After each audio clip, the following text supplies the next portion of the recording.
Meus irmãos, esse texto, o profeta está aqui falando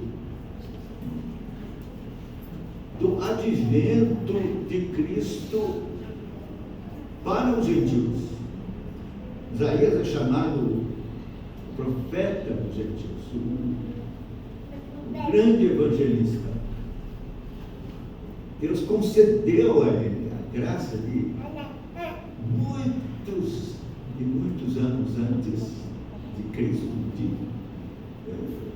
ter convicção da vinda do Messias e da salvação para os gentios, o que era absolutamente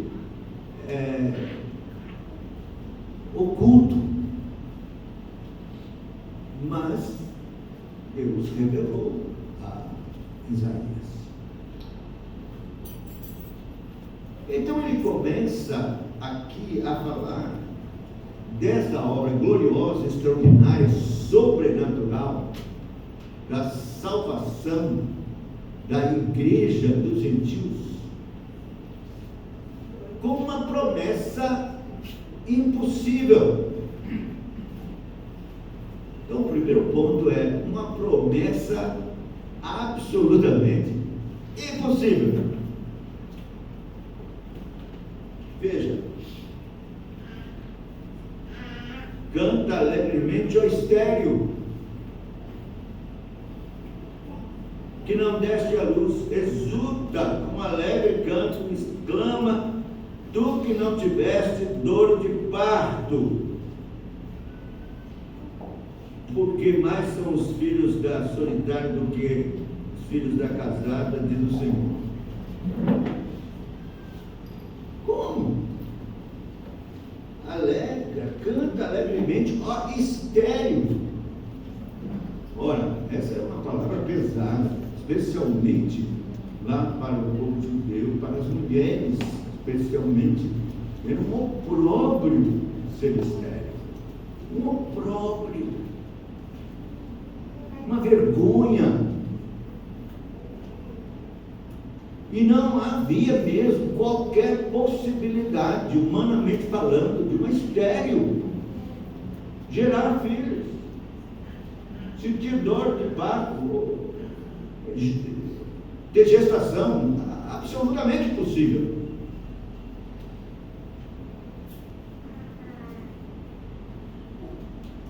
Mas, meus irmãos, esta promessa impossível nos leva a entender que a obra da evangelização, a obra de plantar igreja, a obra de gerar filhos, a obra de Deus é uma obra absolutamente impossível para os homens.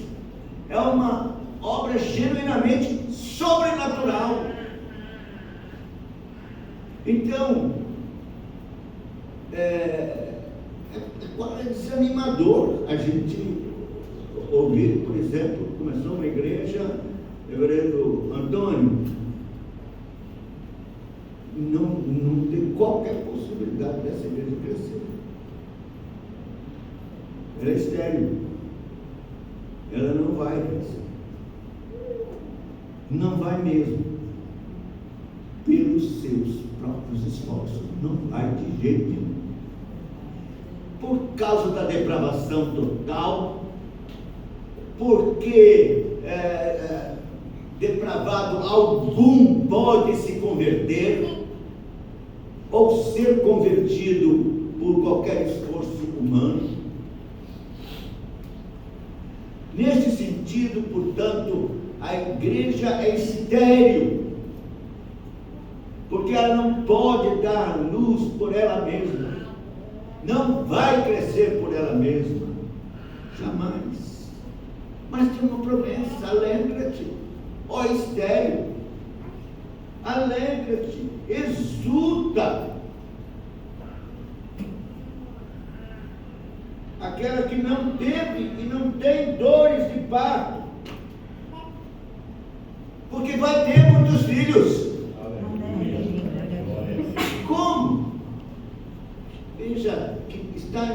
vida aqui a soberania de Deus. Nós devemos entender que conversão de pecadores ou crescimento de igreja não é algo que dependa exclusivamente do nosso esforço. Não. É algo que já está determinado na eternidade. Nós devíamos aqui nos alegrar com esta promessa, porque ela vem de um Deus eterno. Ela vem de um Deus que já estabeleceu na eternidade as igrejas, onde elas estariam, como cresceriam, como haveria de dar filhos. Isso já foi determinado na eternidade pela soberania de Deus em Cristo Jesus.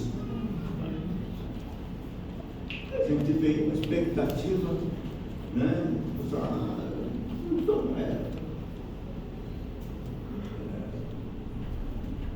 Vai conseguir. Olha já quanta gente tem aqui. Não, meus irmãos, nós temos que olhar para cima, e esperar na soberania de Deus, na sua graça, no seu amor, no seu plano glorioso em Cristo Jesus, com relação à igreja, porque Deus estabeleceu a salvação para preparar uma noiva para o seu filho. E Ele escolheu lá na eternidade, escreveu o nome de cada um num livro, todos os seus eleitos que formariam esta igreja, a noiva bendita e querida do seu filho, para o casamento glorioso que há de acontecer nas bodas do Cordeiro. Então, nós não vamos formar igreja nenhuma, nós vamos receber a promessa de Deus, trabalhar, olhando para os céus e esperando o poder de Deus se manifestar pela pregação da palavra, para que estes que Deus escolheu, elegeu para formar sua igreja, venham pelo poder do Espírito Santo, venham segundo esta operação graciosa e sobrenatural de Deus, venham por esta manifestação gloriosa de graça, inundando as vidas e os corações, jogando por terra homens e mulheres soberbos, vontades altivas, sendo subjugadas pela verdade do Evangelho de Cristo, segundo o propósito eterno de Deus. Então, primeiro ponto, uma promessa impossível.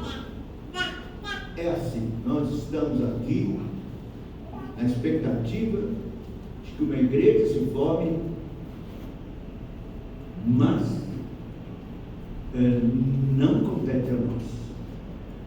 Se você está esperando que vai conseguir pelos seus esforços, então já está derrotado, já começou mal. Eu quero que vocês guardem esse sermão. Esta igreja começou com uma mensagem: você não pode fazer nada, não pode.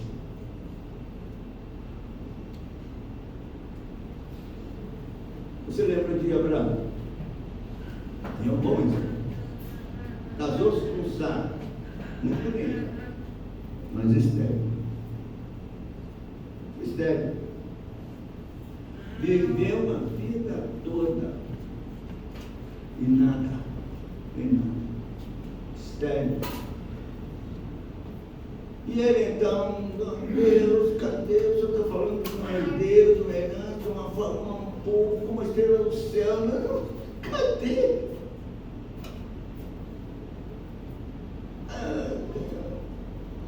Meu servo, Damasceno, Não. É dele.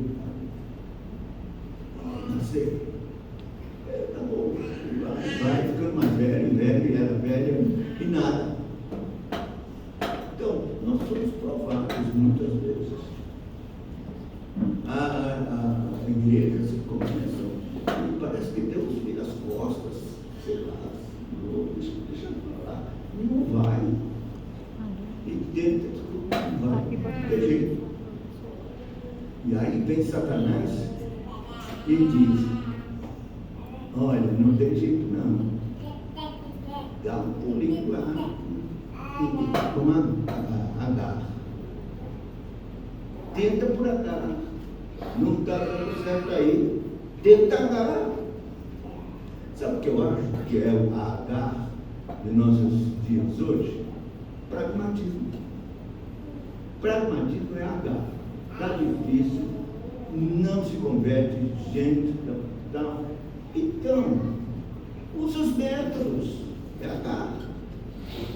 Usa os métodos. Marketing e tal, você pode fazer isso, técnica de comunicação, fale um discurso que agrade, não fale muito de pecado, inferno e santificação, isso aí afasta as pessoas, fale coisas boas, agradáveis, promete mundos e fundos, você vai ver que vai encher a igreja de Ismaéis. Assim de Ismael. E você sabe o problemão que foi Ismael. E tem sido até hoje. Não. E vamos. Espere na promessa. Dobre os joelhos. Creia no poder sobrenatural. Espere em Deus. Ore e pregue. Ore, chore e pregue. Me lembrando de Robert Machen. Quem foi visitar, depois de muitos anos, a igreja do Robert Machen. Ele foi poderosamente usado por Deus, um grande avivamento. Então alguém vindo dessas bênçãos foi lá visitar a igreja. E o zelador dele quis mostrar tal.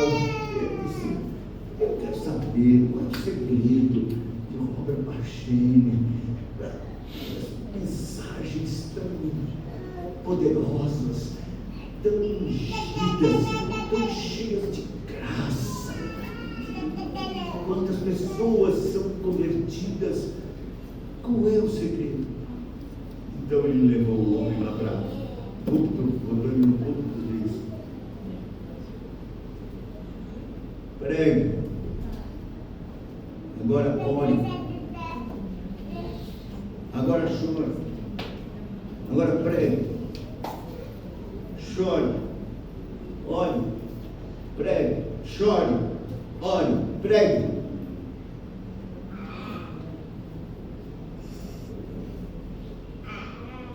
Dizer, alguém que compreendeu, entendeu, Robert Machen, que não há nada no homem, tem que ser pregar com fidelidade,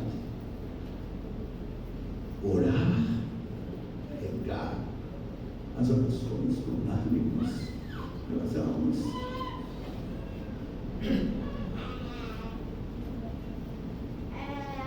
Crer com todo o coração.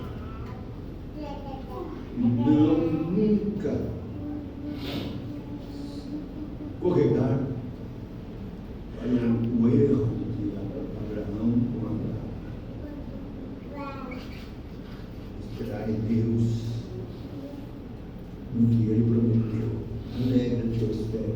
Há uma promessa, é impossível, mas é Deus quem faz. Não foi homem, não é Isaías, é o Espírito Santo que está falando. É Esther.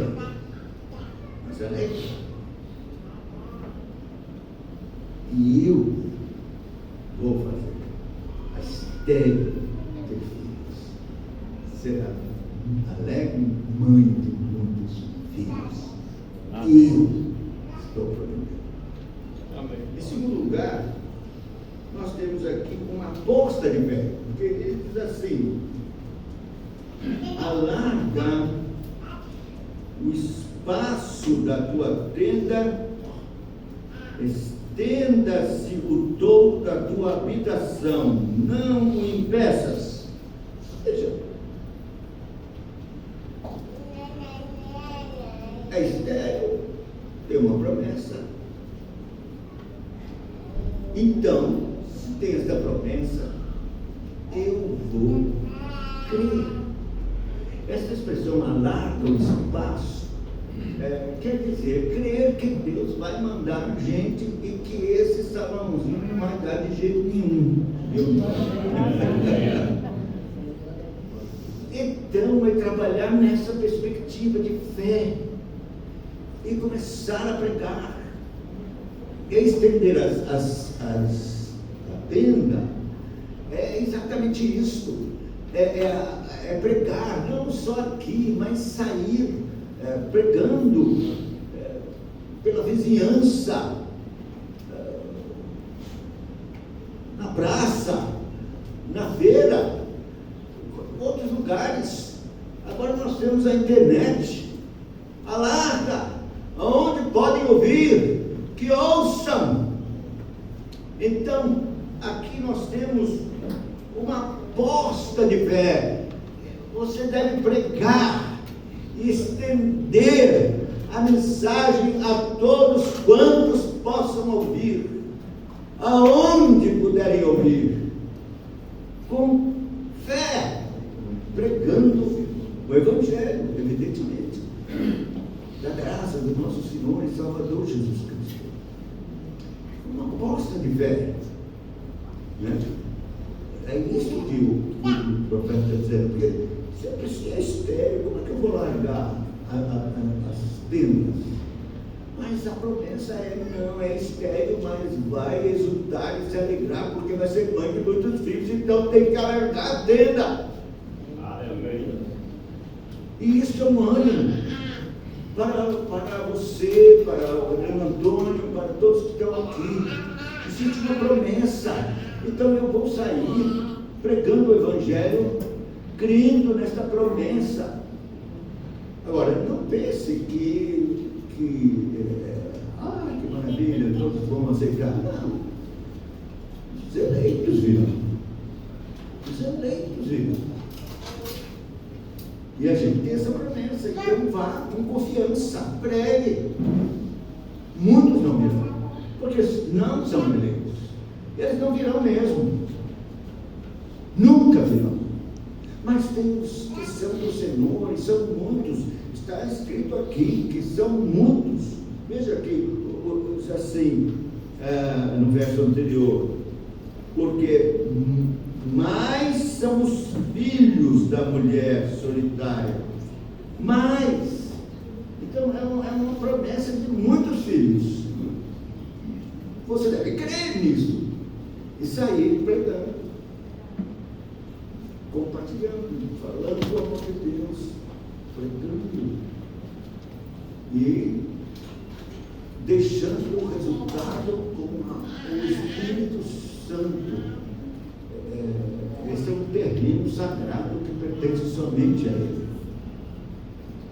Então, é por isso que nós não devemos nos intrometer nesse terreno sagrado do Espírito Santo e quase que obrigar pessoas a crer. Não existe isso. Jesus nunca fez isso. Os apóstolos nunca fizeram. Pegava para terra e esperavam o Espírito Santo fazer algo. E era assim. Pedro pregou. E vários se levantaram. O que faremos, irmãos? O que faremos? E ficou procurando lá para a pessoa empurrar, trazer. Então, pregou o Evangelho com fé. alargando o espaço da tenda, pregando o Evangelho além fronteiras.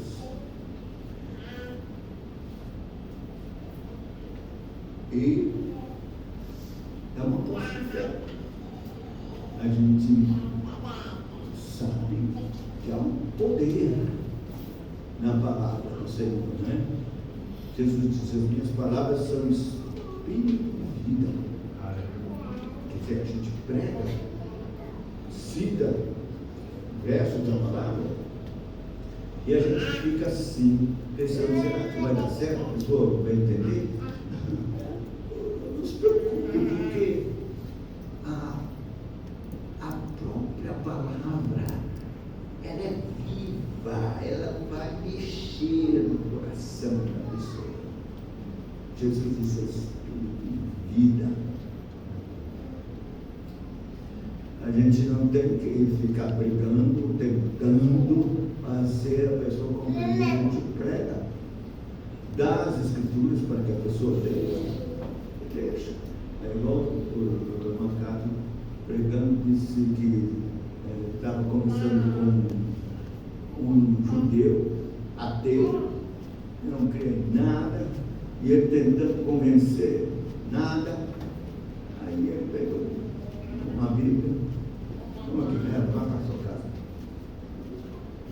e ele disse assim: soltei o leão. Ele deu uma Bíblia e o outro foi para casa. O leão foi solto. E ele não demorou muito, o homem ligou: maravilhoso. Quer dizer, você tem que crer no poder da palavra. O apóstolo diz: não inventou o Evangelho, porque é o poder de Deus para a salvação de todo aquele que crê. Vai fazer a obra. Creia nisso. Você prega, ora e solta o leão.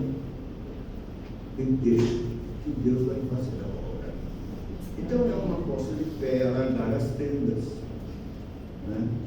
E ficar sempre nessa expectativa de que pessoas venham e sejam alcançadas pelo poder do Evangelho.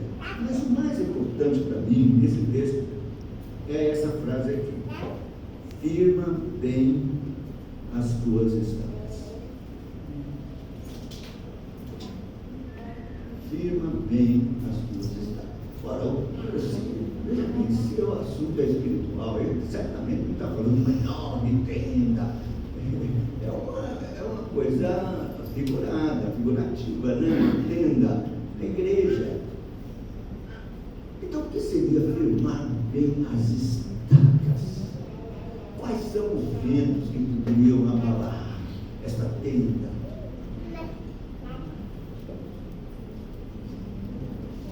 O apóstolo fala ventos de doutrina, são heresias. Meus irmãos, nós temos que firmar bem as estacas. Como é firmar bem as estacas? Firmar bem a doutrina da igreja. Por isso eu vou dizer uma coisa para você. Nós hoje temos a igreja presbiteriana do Brasil. Quantas igrejas presbiterianas nós temos? Mas eu vou dizer, são poucas verdadeiramente presbiterianas. É uma igreja que tem nome de confessional, mas está longe dos nossos símbolos de fé. E você tem a placa igreja presbiteriana, mas quando você entra, é outra igreja. Nós não temos unidade no culto, nós não temos unidade na doutrina.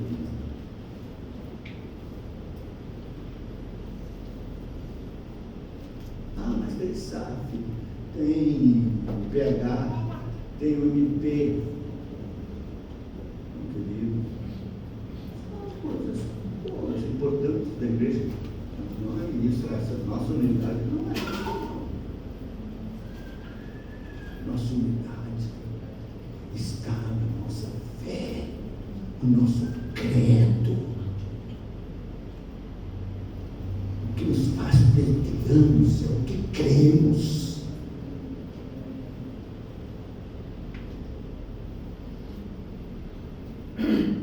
São os símbolos de fé, confissão de fé, catecismo maior, breve catecismo.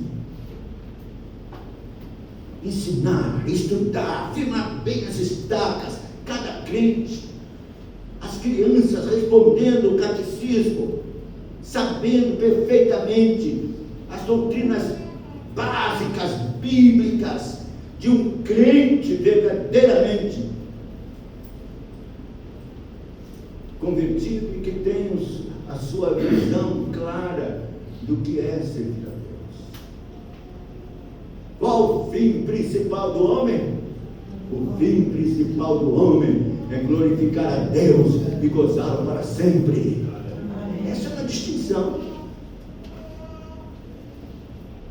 De outras igrejas, porque isso define o que é um reformado. Nosso motivo de viver não é para o homem, não é para salvar pessoas, não é para isso ou para aquilo. Nosso fim de existir, de respirar, é glorificar a Deus. Isso é um reformado. Você pensa, essas igrejas aí não pensam assim, não. Elas evangelizam e tal, elas querem fazer boas obras, ajudar pessoas, uma cesta básica, e fazer atividades correndo para aqui e para ali, para ajudar as pessoas. Sabe que coisa linda? Mas está totalmente furado, não é reformado. Reformado, o principal é glorificar a Deus. Até para evangelizar e ajudar pessoas, vai glorificar a Deus. Será que você está evangelizando de um modo que glorifica a Deus ou que exalta o homem?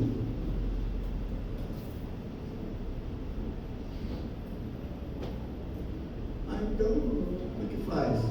Você tem que saber, a base é glorificar a Deus.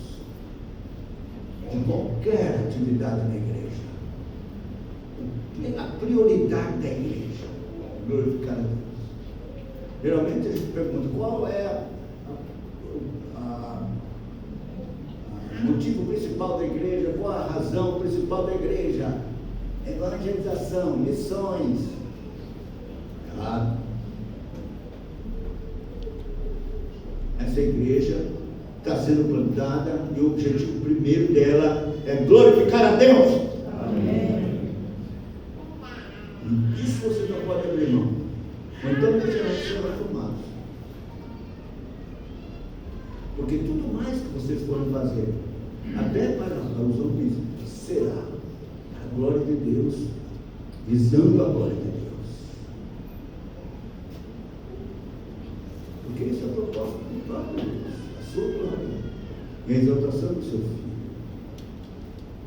Então, é isso, firmar bem as estacas, é definir bem a doutrina. É isso que vai firmar a tenda, e a igreja vai ficar firme, não vai ser abalada por qualquer vento de doutrina. Ela vai estar firmada na doutrina. Irmão, por muito tempo eu fui um evangelista. Muitos de vocês me conheceram assim, evangélico pelo menos, pregando televisão, pregando cruzadas, pregando nas praças, pregando o evangelho. Bem, estava fazendo, Deus sabe, a sociedade, eu sei que Deus me usou. Mas eu não tinha esse discernimento reformado. Eu achava que a minha razão de existir era evangelizar. Quando eu fui ler os puritanos e ver a vida deles como reformados, os próprios reformados, reformadores, a doutrina, quando eu mergulhei nos livros de fé, eu entendi, meu pai, meu Deus, principal é glorificar a Deus. Então, eu daí comecei a ver que era mais importante plantar igreja. Porque eu fazia cruzadas, lá no São Bódromo, quase 50 mil pessoas, 2.500 vieram a Pedro. Não ficava ninguém. Por que isso ficava?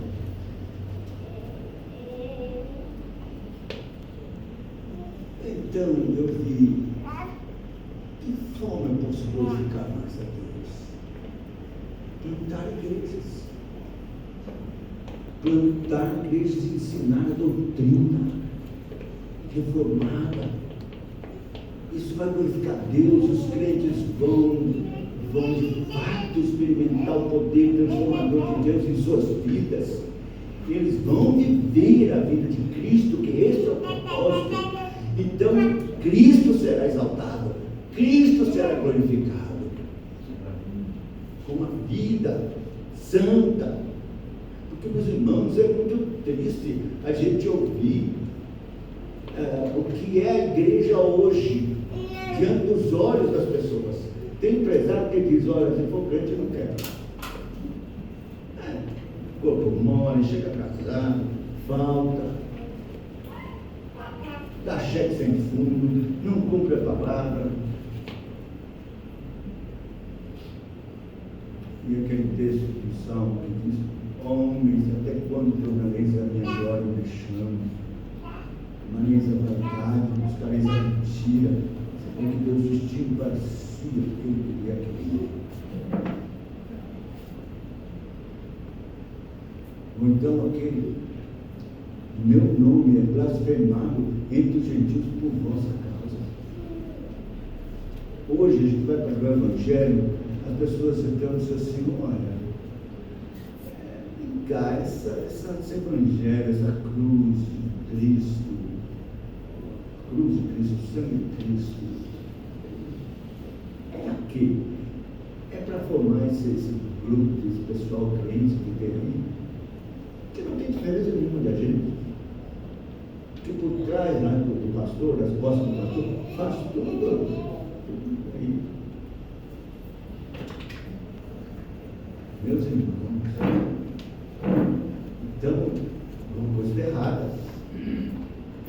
Não, nós temos que buscar a doutrina e pregar com fidelidade a palavra de Deus, expositivamente.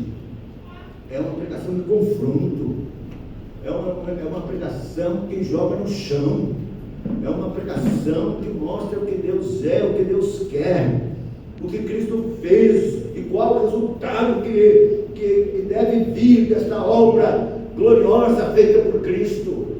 O que é novo nascimento? É uma recriação. Somos feitos novamente em Cristo Jesus, para a sua glória, santidade, pureza, bom testemunho. Meus irmãos, tem que mudar isso. Então eu vejo que muita gente gosta da parte de alargar as tendas, missões, pregar e tal, mas não se preocupa em firmar bem as estacas. Não quer saber de doutrina. Hoje, se um plantador de igreja se apresentar e dizer: eu quero plantar uma igreja conforme os padrões bíblicos, culto puro, simples, cristocêntrico, com os nossos filhos de fé, reformado, puritano, ele não terá apoio nenhum. Os departamentos da nossa igreja, porque foi estabelecido uma visão completamente diferente de plantadores de igreja. E não contempla essa parte, mas sim a parte que vai movimentar e fazer a igreja crescer. Eu lamento. Lutei contra isso. Escrevi um livrinho contra isso. Volte glória a Deus. Mostrando que não são sentimentos, não é nada disso que vai fazer alguém crescer. Volte glória de Deus é Cristo. Eu usei aquele verso que Cristo diz assim: quando o Filho do Homem for levantado, todos atrairei a mim. Esse é o outdoor de Deus. Cristo levantado na cruz. Cristo levantado na cruz. Este outdoor chama, esse traz os eleitos de Deus. Mas o resto, todas as invenções humanas, não. Vai trazer Ismael. Deus tem misericórdia de nós. Deus tem misericórdia desta sementinha lançada aqui.